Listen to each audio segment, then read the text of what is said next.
Oi, meu nome é Rebeca Souza e eu quero convidar você para ver comigo mais um devocional semanal. Na semana passada, nós vimos o devocional semanal sobre o capítulo 1 de Gênesis e nós vimos 6 lições que nós podemos aprender com o episódio da criação do mundo.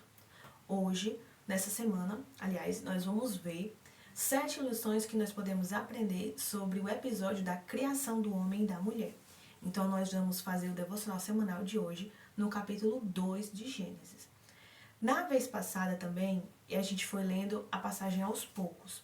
A gente leu um pouquinho e viu qual era a lição que aquilo nos ensinava, leu mais um pouquinho, viu a próxima lição, leu mais um pouquinho e viu a próxima lição, mas aí eu não quero que o vídeo fique muito longo. Então, o que nós vamos fazer? Hoje eu não vou ler com vocês o capítulo inteiro. O que nós vamos fazer? Vocês dão uma pausa aí no vídeo, aí vocês fazem a oração de vocês para poder iniciar o seu devocional. Depois vocês vão ler o capítulo 2 de Gênesis completo. Não é muito grande, então dá para ler todinho de uma vez.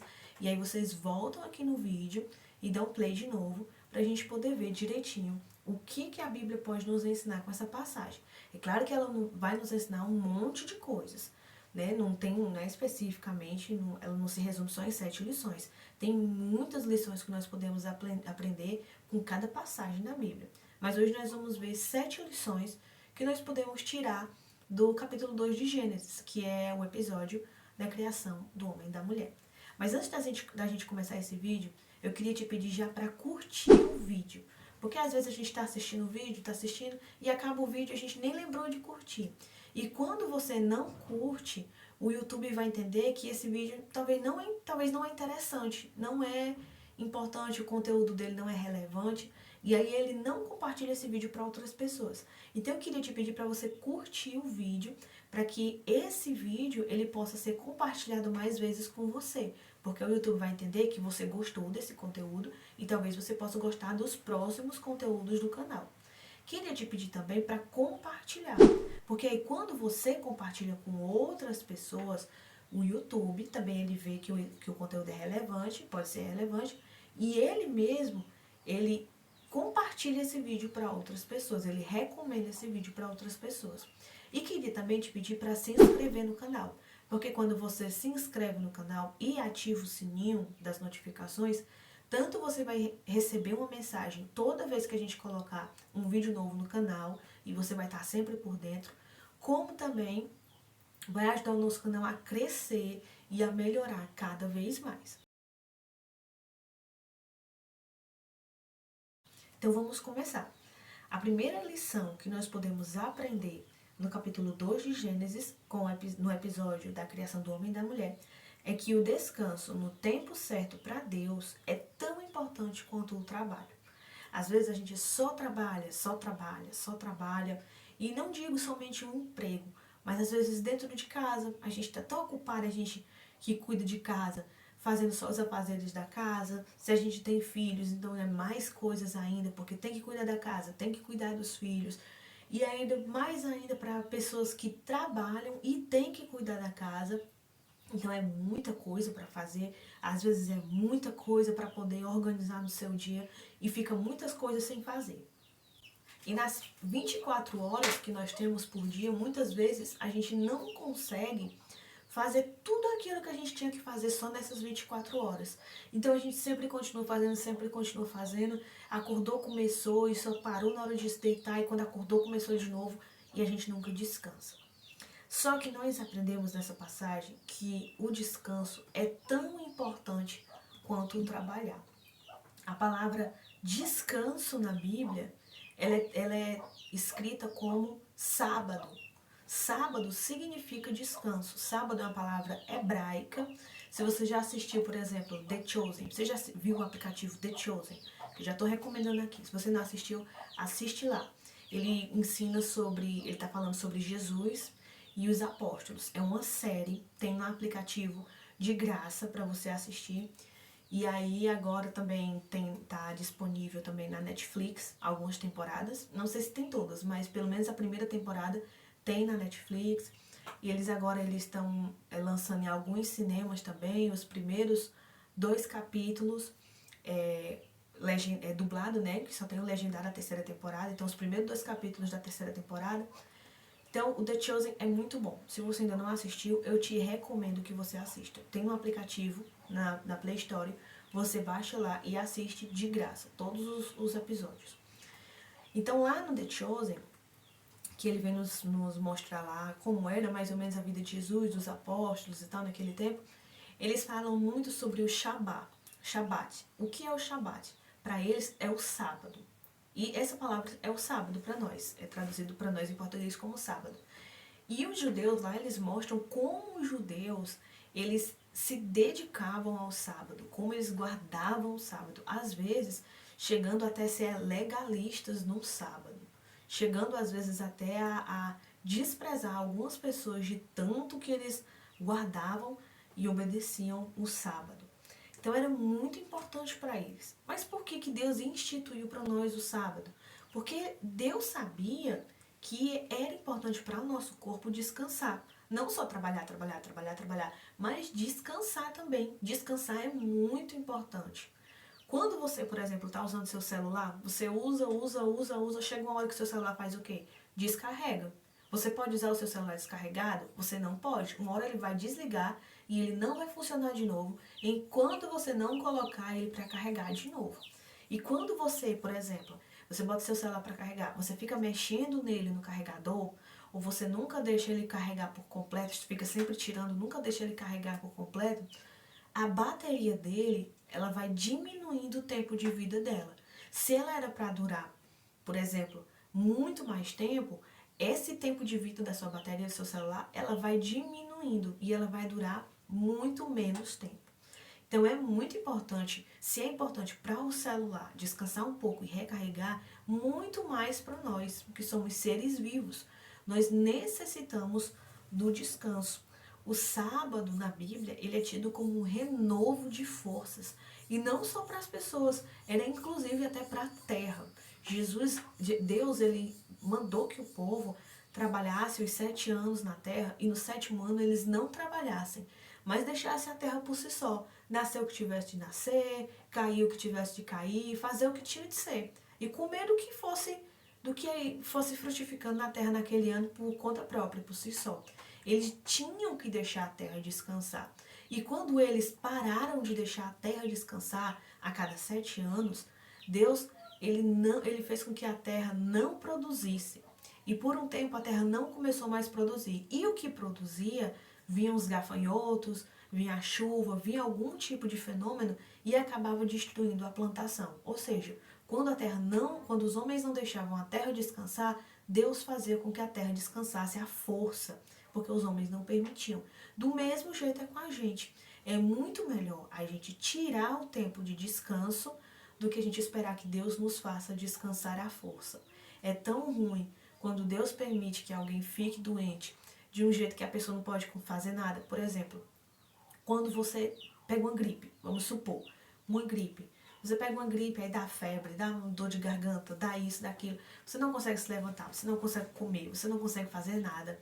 É uma moleza no corpo, uma falta de apetite, uma canseira. Então você não consegue fazer o que era para você fazer. Por quê? Porque você está doente. O seu corpo está precisando descansar. Quando você descansa, os médicos mesmos dizem, descanse muito, beba muito líquido, para você poder melhorar mais rápido. E quando você não descansa, às vezes você só piora. E é tão ruim quando a gente está doente que não pode fazer as coisas, né? Então imagina aí, quando a gente não tira o descanso e Deus nos faz descansar, força. Não estou dizendo que você pegar uma gripe é Deus te obrigando a descansar. Não. Mas quando você não tira um tempo para descansar, pode acontecer de Deus fazer com você, igual Deus permitiu para a terra dos judeus naqueles tempos. Ele fazia a terra descansar à força, já que os homens não permitiam. Então é muito melhor a gente tirar o tempo do descanso, tanto para a gente repor nossas energias como para adorar o Senhor. O tempo de descanso também é o nosso tempo de se entregar a Jesus, de se consagrar, de tirar só para Deus. É muito melhor a gente tirar por conta própria do que um dia Deus nos forçar a tirar isso. A segunda lição que nós aprendemos é que todos nós somos feitos de pó. Todos nós. E, portanto, ninguém é melhor que ninguém. Eu não sou melhor do que você não é melhor do que eu. Um juiz não é melhor do que um gari.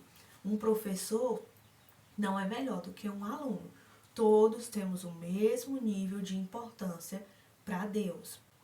Um professor não é melhor do que um aluno. Todos nós somos feitos do mesmo material. E no final, todos nós vamos para o mesmo lugar. Todos nós vamos para debaixo do chão e vamos virar pó. Quando você olha de fora, você pode ver um rico e um pobre. E são muito diferentes. Mas quando chega o fim dos dois, que eles são enterrados, dentro do caixão, eles são iguais. Não há diferença.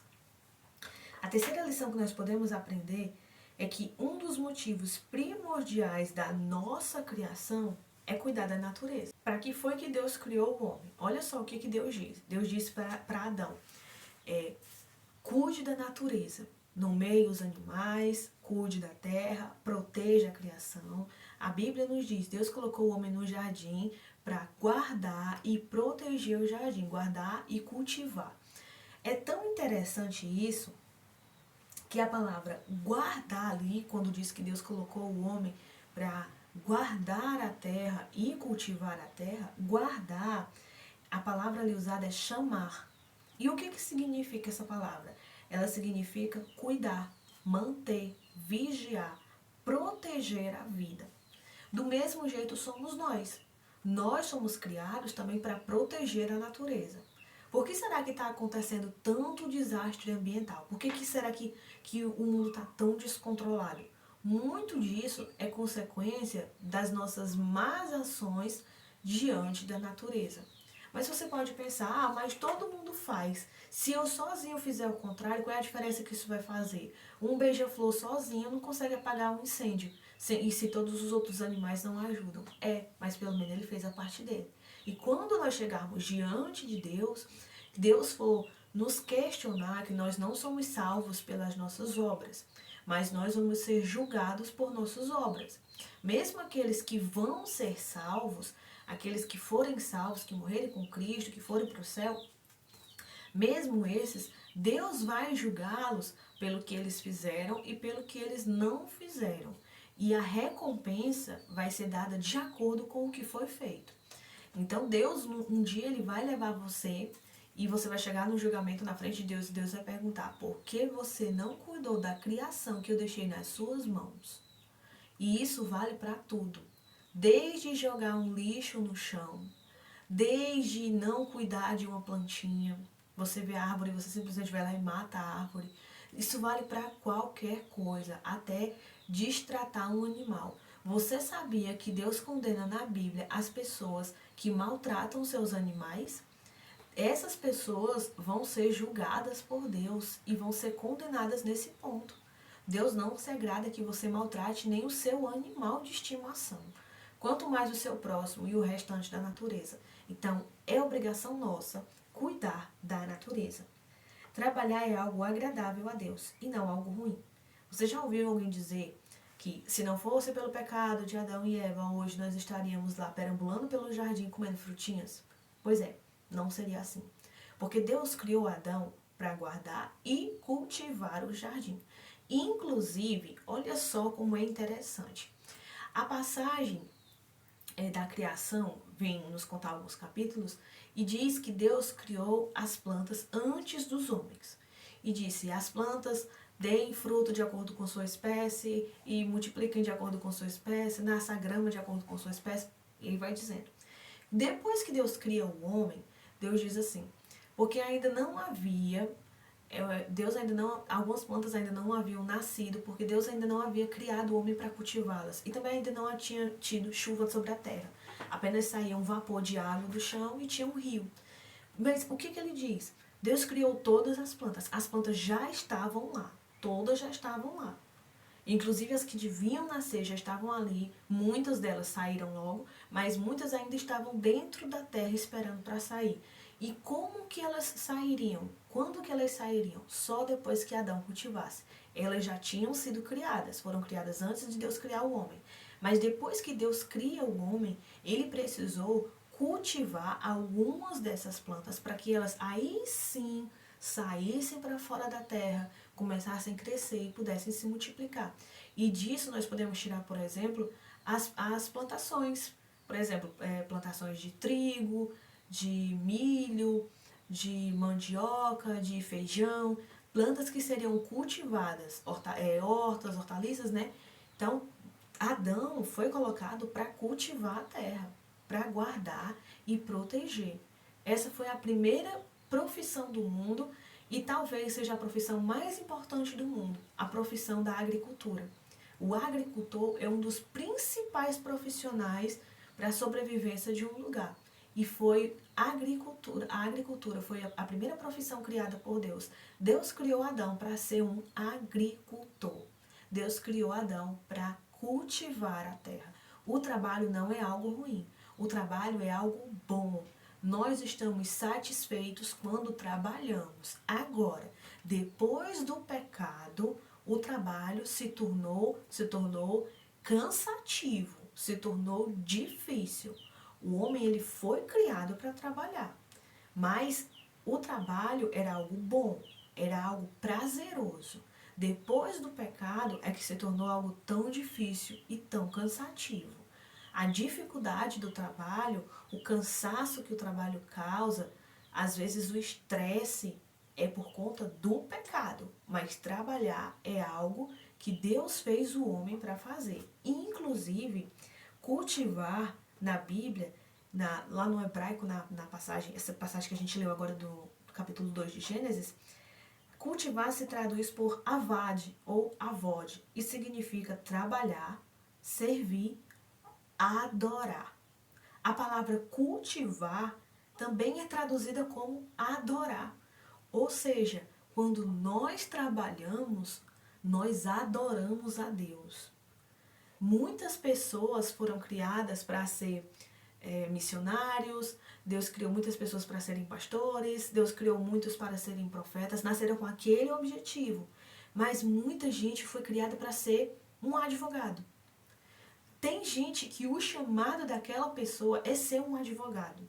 Ela vai fazer com que o reino de Deus seja visto na terra através da sua função de advogado. Ela vai fazer com que as pessoas sintam Deus na vida delas. Ela vai refletir a imagem de Deus sendo um advogado. Muitas pessoas nasceram para ser médicos. O chamado daquelas pessoas é a medicina. Muitos nasceram para ser professores. Aquela pessoa nasceu para ser professor. É a função dela. É o objetivo dela de vida. É ser um professor. Muita gente nasceu, por exemplo, para cuidar das ruas. Zelar da limpeza das ruas. Tem gente que nasceu para isso. Deus colocou uma pessoa para cada coisa. Cada um nasceu com uma função.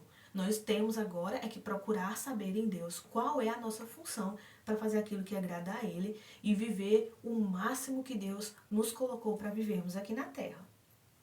Em Êxodo 13:5, a palavra avod ou avad, que é traduzida aqui também como cultivar ou como adorar, ela é traduzida como celebrar. Uma festa religiosa, uma festa espiritual. E Deus diz que as pessoas deveriam celebrar a festa. É a mesma palavrinha que em hebraico, né? Acho que eu falei em grego, mas é em hebraico. Que em hebraico é usada para cultivar e é usada para adorar. A separação entre coisas sagradas e coisas seculares foi feita por nós, pela a vida moderna. Mas em hebraico, e principalmente para Deus, não há diferença entre sagrado e secular. Aí eu tenho a minha vida secular, né, a escola, o trabalho, o meu convívio social, e tem a vida religiosa, a igreja, as coisas da igreja. Então as duas coisas são separadas, trabalho, trabalho, igreja, igreja. Não, para Deus não é assim. Para Deus não há essa separação. Tudo é uma coisa só e você não pode separar o secular do sagrado. E principalmente Deus nos diz: faça tudo como se fosse para Deus. Qualquer serviço que você for fazer para qualquer pessoa do mundo, qualquer trabalho seu, faça como se estivesse fazendo para Deus. E aí você vai ser bom. Vai ser tanto um bom profissional como um bom adorador. A quinta lição que nós vemos nessa passagem é que nós não fomos feitos para viver isolados. Deus não nos fez para viver sozinhos. E é tanto que em Eclesiastes 4, do 9 ao 12, diz que não é bom que o homem esteja sozinho. É bom que ele esteja um companheiro com ele. Porque se um cair, tem o outro para ajudar. Se um sofrer, tem o outro para ajudar. Quando uma pessoa está só, ela não tem como ser ajudada, ela não tem como compartilhar um sofrimento, ela não tem como receber um conselho, ela não tem como conseguir vencer algo sozinha. Nós precisamos sempre de alguém. Nós fomos criados para vivermos em comunidade. É tanto que a Bíblia nos diz que Deus criou Adão. E aí permitiu que Adão andasse pelo jardim, que Deus nomeasse os animais e visse que cada animal tinha uma companheira da sua espécie, para que Adão pudesse sentir que ele necessitava da ajuda de alguém que fosse igual a ele, de alguém que fosse da mesma espécie que ele, alguém que fosse da mesma essência que ele, para que quando Deus desse Eva para Adão, Adão se sentisse agradecido por ter percebido que realmente ele precisava daquela mulher com ele. Nós não fomos feitos para viver sozinhos. É tanto que quando Jesus vem nos ensinar a oração do Pai Nosso, ele diz, Pai Nosso. Não é Pai meu, não é Pai seu, é Pai nosso, nosso Pai. Se Ele é nosso, significa que eu tenho irmãos. Porque se Ele é meu Pai, se Ele é pai de outra pessoa, então nós somos o quê? Irmãos. Deus sempre quis uma grande família. E a sexta lição, ninguém é melhor do que ninguém. Nesse ponto, nós vimos já que todo mundo é formado do pó, ninguém é melhor do que ninguém, mas nesse ponto nós vemos, por exemplo, o machismo e o feminismo. Tanto um como o outro são contrários à vontade de Deus. Deus não criou o homem para ser melhor do que a mulher. E Deus não criou a mulher para ser melhor do que o homem. Hoje em dia, o pecado, ele desconcertou tudo, ele corrompeu tudo. E ele corrompeu o nosso modo de ver as coisas. E aí hoje o mundo vive em dois extremos. Alguns são muito machistas e algumas apelaram para o feminismo. E tanto um como o outro não agradam a Deus, porque tanto um como o outro vão para extremos que vão de contrário, batem contra aquilo que Deus quer para nós, contra a vontade de Deus para nós. Pesquise aí no Google e veja um pouquinho sobre o que fala o machismo e sobre o que fala o feminismo e compare com o que a Bíblia diz. E veja se eles batem de acordo com aquilo que é a vontade de Deus. E a sétima e última lição é que o homem e a mulher, quando se casam, se tornam uma só carne. Quando eles se casam, não tem mais a minha vida e a sua vida, agora é nossa vida. O eu e o você não existem mais, agora somos nós.